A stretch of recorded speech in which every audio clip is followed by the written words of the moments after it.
100 manufacturing business ആശയങ്ങൾ 15ാമത്തെ എപ്പിസോഡിലേക്ക് എല്ലാവർക്കും സ്വാഗതം. ചിരട്ടക്കരി ബിസിനസ് A to Z എല്ലാ ചിലവും കഴിഞ്ഞ് മാസം ലക്ഷങ്ങളിലാവും.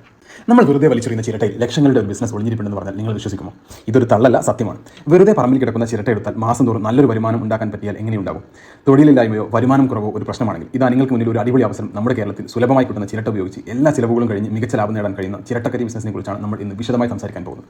മെഷീനറി, സർക്കാർ സഹായം, മാർക്കറ്റിംഗ് തുടങ്ങിയ എല്ലാ കാര്യങ്ങളും ഈ ഒരൊറ്റ വീഡിയോയിൽ തയ്യാറാക്കാം. എന്തുകൊണ്ട് ചിരട്ടക്കരി സിമ്പിളാണ്. ഇതിന്റെ അസംസ്കൃത വസ്തുവായ ചിരട്ട നമ്മുടെ നാട്ടിൽ സുലഭമാണ്, വിലയും കുറവാണ്. പണ്ട് അടുപ്പ് കത്തിക്കാൻ മാത്രം എടുത്തിരുന്ന ഈ സാധനത്തിന് ഇന്ന് കേരളത്തിനകത്തും പുറത്തും പൊന്നും വിലയാണ്. പ്രധാനമായും ആക്ടിവേറ്റഡ് കാർബൺ ഉണ്ടാക്കാനാണ് ചിരട്ടക്കരി ഏറ്റവും കൂടുതൽ ഉപയോഗിക്കുന്നത്. ഫേസ് വാഷ് മുതൽ വെള്ളം ശുദ്ധീകരിക്കുന്ന ഫിൽറ്ററുകൾ വരെ ഈ ആക്ടിവേറ്റഡ് കാർബൺ ആണ് താരം. ഇന്ത്യയിൽ നിന്ന് പല രാജ്യങ്ങളിലും ചിരട്ടക്കരി കയറ്റുമതി ചെയ്യുന്നുണ്ട്. അതുകൊണ്ട് തന്നെ നല്ല ക്വാളിറ്റിയുള്ള കരി നിങ്ങൾ ഉണ്ടാക്കിയാൽ വിപണി കിട്ടാൻ വലിയ പാടുണ്ടാകില്ല. ഇതിന്റെ നിർമ്മാണം എങ്ങനെ നോക്കാം. ചിരട്ടക്കരി ഉണ്ടാക്കുന്നത് അത്ര റോക്കറ്റ് സയൻസ് ഒന്നുമല്ല, വളരെ സിമ്പിളായി നമുക്ക് ചെയ്യാൻ വേണ്ടി പറ്റും.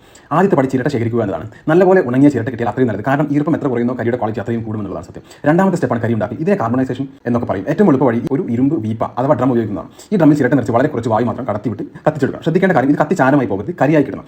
ഒരു ഏകദേശ കണക്ക് പറഞ്ഞാൽ 100 കിലോ ചിരട്ട കത്തിച്ചാൽ നമുക്ക് 25 മുതൽ 27 കിലോ വരെ കരി കിട്ടും. ഉപയോഗിക്കുന്ന ഡ്രമ്മിൻ്റെയും ചിരട്ടയുടെയും നിലവാരം അനുസരിച്ച് ഈ അളവിൽ ചെറിയ മാറ്റങ്ങൾ വരാം. കരി റെഡിയാൽ ഇത് നന്നായി തണുക്കാൻ വെക്കണം. ഒരു 8 മണിക്കൂർ കഴിയുമ്പോൾ ക്വാളിറ്റി അനുസരിച്ച് തരംതിരിച്ച ചാക്കുകളിൽ നിറച്ച് മാർക്കറ്റിൽ എത്തിക്കാൻ വേണ്ടി പറ്റും. ഇതിന് എത്ര രൂപ മുടക്കണം? അപ്പോൾ കാര്യത്തിലേക്ക് വരാം. കയ്യിൽ നിന്ന് എത്ര കാശ് പൊട്ടും? വളരെ ചെറിയ രീതിയിലാണ് തുടങ്ങുന്നതെങ്കിൽ ഒരു സാധാരണ ഇഷ്ടിക ചൂളയോ അല്ലെങ്കിൽ ഒരു ഡ്രം യൂണിറ്റോ മതിയോ. ചിലവ് വളരെ കുറവാണ്. ഇനി കുറച്ചുകൂടി പ്രൊഫഷണലായി ഒരു ദിവസം ഏകദേശം 8 ടൺ അല്ലെങ്കിൽ 1 ടൺ ചിരട്ട വരെ കത്തിക്കാൻ പറ്റുന്ന ഒരു യൂണിറ്റ് തുടങ്ങാനാണ് പ്ലാനിംഗ്. മെഷീനുകൾക്ക് മാത്രം ഏകദേശം 4 തൊട്ട് 15 ലക്ഷം രൂപ വരെ ചിലവ്. ടെഡ്, വയറിംഗ്, മറ്റു പ്രവർത്തനങ്ങളെല്ലാമായി ഒരു ചെറിയ യൂണിറ്റിന് ഒരു 12 ലക്ഷം മുതൽ 25 ലക്ഷം രൂപ വരെ പ്രതീക്ഷിക്കാം. നമ്മൾ ചെയ്യുന്ന യൂണിറ്റിന്റെ വലുപ്പത്തിനനുസരിച്ച്, ക്വാണ്ടിറ്റിക്കനുസരിച്ച് അതിന്റെ സഹായം കിട്ടും.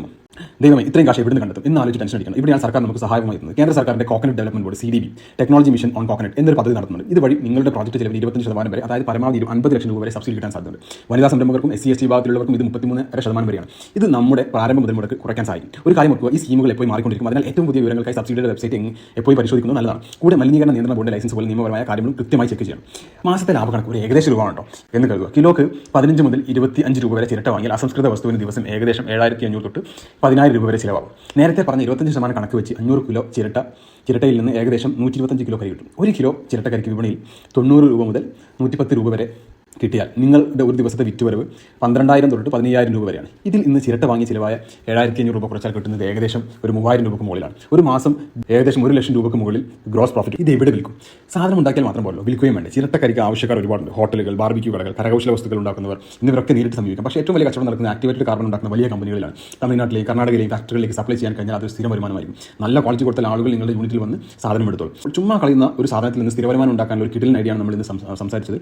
കുറച്ചൊന്ന് കഷ്ടപ്പെടാൻ തയ്യാറാണെങ്കിൽ സർക്കാർ സഹായങ്ങളൊക്കെ പ്രയോജനപ്പെടുത്തി ആർക്കും ഈ ഫീൽഡിൽ വിജയിക്കാൻ പറ്റും. നിങ്ങൾക്കും ഇത് തുടങ്ങാൻ സാധിക്കും. ഈ ബിസിനസിനെ കുറിച്ച് ഇനിയെങ്കിലും സംശയങ്ങളുണ്ടെങ്കിൽ ധൈര്യമായി താഴെ കമന്റ് ബോക്സിൽ ചോദിച്ചു. ഇതുപോലുള്ള പുതിയ ബിസിനസ് ആശയങ്ങൾ ഇനിയും അറിയണമെന്നുണ്ടെങ്കിൽ നമ്മുടെ ചാനൽ സബ്സ്ക്രൈബ് ചെയ്യാൻ മറക്കരുത്. നിങ്ങളുടെ ഓരോ ലൈക്കും കമന്റും ഞങ്ങൾക്ക് അടുത്ത വീഡിയോ ചെയ്യാനുള്ള വലിയൊരു എനർജിയാണ്. മറ്റൊരു വിഷയമായി വീണ്ടും കാണാം. Thank you.